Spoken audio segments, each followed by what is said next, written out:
avoir besoin que vous dessiniez votre projet et que les autres vous posent des questions pour comprendre en fait quel est le projet. Un ordinateur, une centrale, un tableau de bord. C'est une appli? C'est des grilles. Non. Tu fais de la prison dans les hôpitaux. Non. Est-ce que c'est un logiciel? C'est un truc de télésurveillance? Tu dessines très mal. Le patient, il est chez lui? Oui. Est-ce que le médecin, il peut voir si le patient, il va bientôt mourir?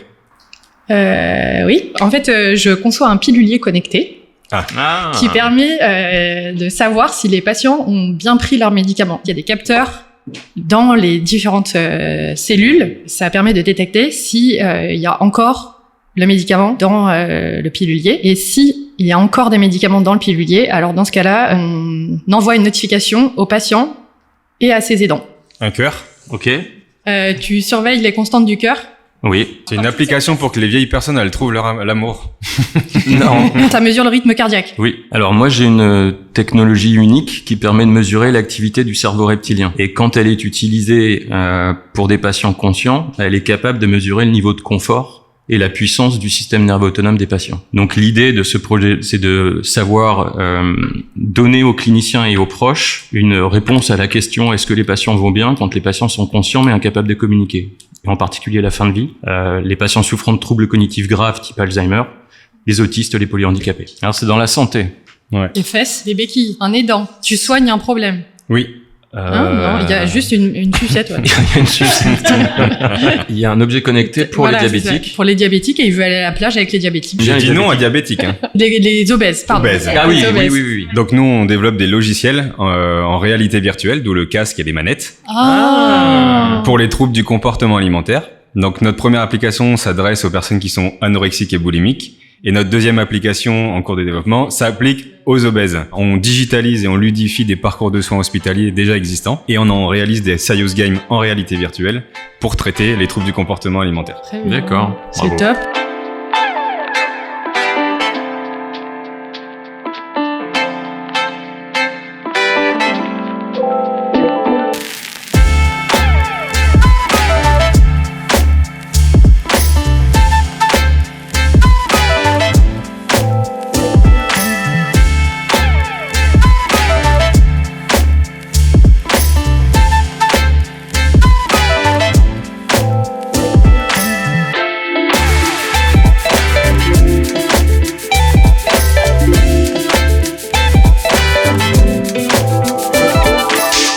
Sur un blind test. Posez-vous la question, parfois de vous dire genre est-ce que ça pourrait avoir un lien avec mon projet? À ce moment-là, du coup, je vous interpellerai pour que vous puissiez nous parler de votre projet. C'est Francky Vincent? Non, la famille créole. Oui.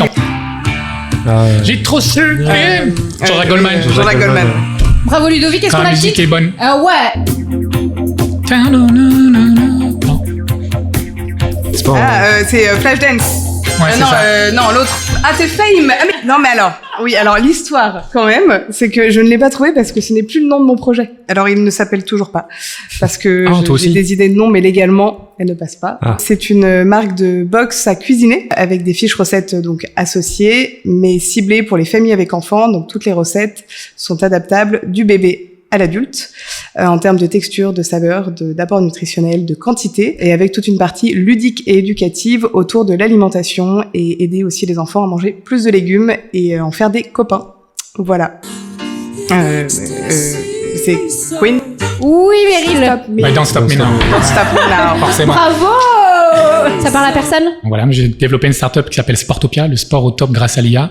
Donc, on développe des équipements nomades qui permettent de réaliser en fait tout ce que l'on fait en récupération musculaire, cryo, thermo, vibration pour le moment, mais il y a d'autres choses qui suivent derrière, dans un textile connecté, IoT, grâce à une application, mais en route. Et on peut faire des séances de 5, 10, 15, 20 minutes en préparation musculaire. Donc, demain, voilà, les sportifs pourront en tout cas s'équiper et récupérer au bord du terrain, ce qui n'est pas le cas aujourd'hui.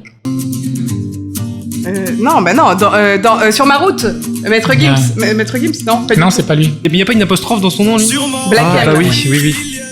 C'est pour moi. Du coup, c'est Willy. C'est un dispositif qui se rajoute sur les fauteuils manuels qui permet en fait la propulsion, la direction et la marche du fauteuil. En gros, on miniaturise le fauteuil électrique et on le rajoute sur un fauteuil manuel. L'idée, c'est de se déplacer en fait sans effort avec son fauteuil. La main serrée. C'est Céline Dion. Bah voilà. Et le titre de la musique Prière païenne.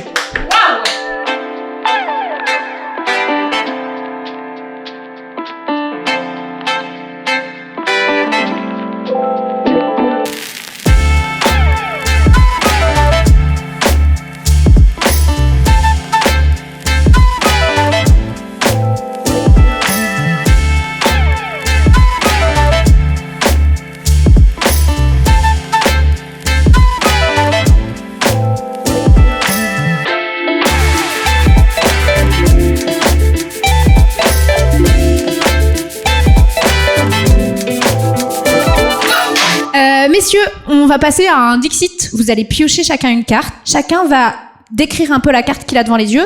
Et surtout, chercher un lien, un parallèle avec votre projet cette fois-ci et du coup de décrire votre projet. Bon allez, je commence. Du coup, ma carte, c'est, je sais pas, une espèce de menthe religieuse, une souris, une sauterelle et un scarabée qui dansent dans les herbes. Ok, si tu me dis que tu fais un truc santé avec ça... Non, non, mais c'est plutôt pas mal dans le sens où, en fait, chez Auchan, on a intégré dans notre stratégie d'entreprise l'engagement de nos clients dans la transition de consommation. Et ça passe par le respect de l'environnement, mais aussi par la bonne alimentation et la santé, et aussi la rémunération des producteurs, etc. Tu vois, on reviendra sur Auchan après. Oui. Alors moi, le hasard fait bien les choses. J'ai tiré un petit bonhomme en haute forme qui monte un escalier et qui va dans les nuages. Ça fait forcément penser à Atmo. Atmo, on surveille la qualité de l'air. Alors nous, on a visé les politiques publiques. Voilà, on a envie d'aider les élus, les décideurs à faire les bons choix et des choix qui soient attirants pour eux, et que souvent c'est des contraintes quand on veut améliorer la qualité de l'air. Ça veut dire peut-être des fois des privations ou changer d'habitude, et voilà, on voudrait que les étudiants nous aident à imaginer des solutions innovantes. Donc très bien, super. Tirage un peu malheureux, là je suis sur une carte relativement sombre, j'ai tout un tas de personnages qui font la queue, donc on pourrait apparenter un petit peu ça à des gens qui font la queue dans les caisses d'un hypermarché, qui sont pas très contents de ce qu'ils consomment parce qu'ils sont habitués à consommer toujours la même chose, et qu'en fait on voit que le personnage qui est le plus en avant-plan de la carte, il cherche autre chose, et je me dis que c'est peut-être ça, ce qu'il est en train de chercher, c'est une meilleure consommation, de meilleurs produits, une meilleure information.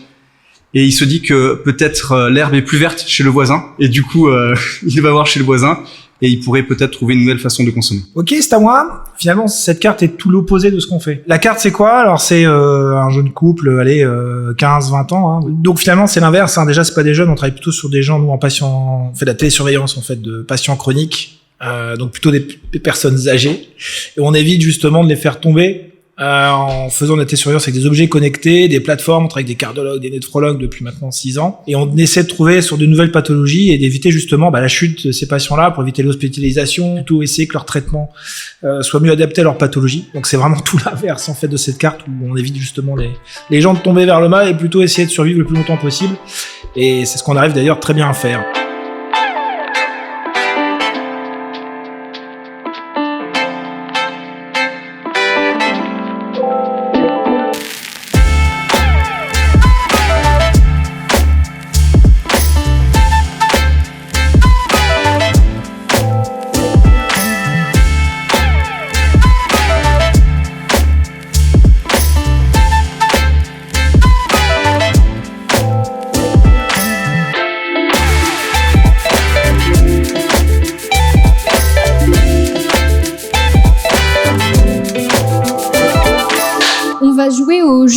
Post-it sur le front, c'est nous qui avons décidé de personnages qui, parfois tirés un peu par les cheveux, nous faisaient penser à votre projet. C'est parti, vous pouvez ouvrir les yeux.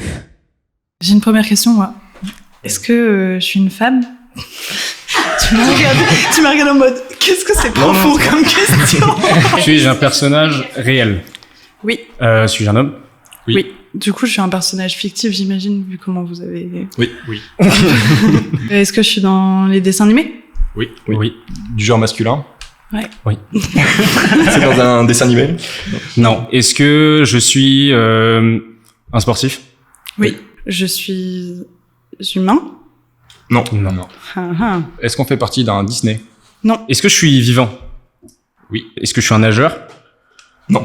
Chacun donne un indice. Moi, je dis maison. Est-ce que je suis la personne âgée dans le film Là-haut? Non. Mais il est trop mignon, mais c'est pas lui. Mémoire. Muscle. Posture. Ouais, c'est Arnold, non? Ouais. Un gagnant. Donc mon projet, c'est à destinée des sportifs, c'est de créer des vêtements connectés pour les sportifs pour analyser justement leurs mouvements, donc plutôt le côté biomécanique. Et le but en fait, c'est de venir prévenir les blessures et analyser leurs performances. Et donc vraiment l'objectif, c'est vraiment combattre ce frein de la blessure dans la quête de haute performance qui forcément peut ruiner beaucoup de carrières. Elena, on parle peut-être du bleu comme de la couleur, ou peut-être du bleu comme le grand bleu. C'est bon, je sais. C'est Dory. Oui. Oui. Du coup, c'est Dory, parce que Dory oublie tout. Et en fait, moi, je développe une coque de téléphone faite et pensée pour les personnes prenant la pilule contraceptive donc de façon quotidienne. Ce produit permettra d'éviter au maximum l'oubli médicamenteux. En fait, l'idée, c'est de pouvoir vraiment faire ce qu'on veut, quand on veut, sans pour autant se prendre la tête sur le fait de prendre sa pilule en permanence avec soi. Et voilà. Donc c'est comme un petit pilulier. C'est ça. En fait, c'est un pilulier, mais intégré à ta coque de téléphone. Médecin maison. C'est une ancienne série. C'est une vieille série. Ouais, Je change un peu les mots. Médecin maison. Ah. Dr House. Ouais. Mais je connais pas du tout la série, par contre. Ok. Je crois qu'il a une béquille. Alors notre projet, il s'appelle Unvoid, et en fait, ouais, effectivement, il est à destination des personnes qui sont à mobilité réduite. C'est en fait un rangement qui est installé au plafond et qui permet d'accéder plus facilement à ses affaires. Donc ça serait installé dans les maisons, mais pas que. Et en fait, c'est pour améliorer l'accessibilité des objets. Et donc en fait, ça pourrait être utilisé justement par une application ou des choses comme ça, type smartphone, tablette, et donc pouvoir simplifier un peu le quotidien des personnes atteintes d'un handicap ou dans la vie de tous les jours.